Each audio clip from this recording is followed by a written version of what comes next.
আরে গেটের সামনে ময়লা, এখানে আবার কে ময়লা ফেলে রেখে গেল? দেখেন না, দরজার সামনে কে জানি ময়লা ফেলাই দিয়ে গেছে। দরজার বাইরে ময়লা ফেলে চলে গেছে? এটা মনে তাহলে ভোরবেলা কেউ করছে, কারণ আমি তো 3টা পর্যন্ত জাগনা ছিলাম, রাতে কেউ করে নাই। কি আজকেও দরজার সামনে ময়লা কে ফেলাই দিয়ে গেল? দেখেন না, আজকেও দরজার সামনে এতগুলা কে ময়লা ফেলাই দিয়ে গেছে। আজকেও ফেলে দিয়ে গেছে, কিন্তু এটা আজকেও মনে কেউ ভোরবেলাই করছে, কারণ আমি তো আজকে রাতেও 3টা পর্যন্ত জাগনা ছিলাম।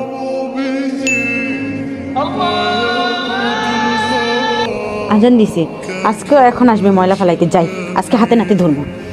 কি ব্যাপার, আজকে তো কোনো ময়লাই নাই। আজান তো দিয়ে দিছে, উঠছি যেহেতু ফজরের নামাজটা পড়ে নিই।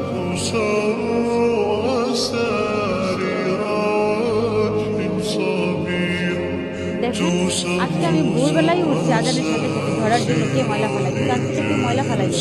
যাক, আজানের সময় যেহেতু উঠছো, নামাজটা পড়ে নাও। নামাজটা মাত্র পড়লাম আমি এখন।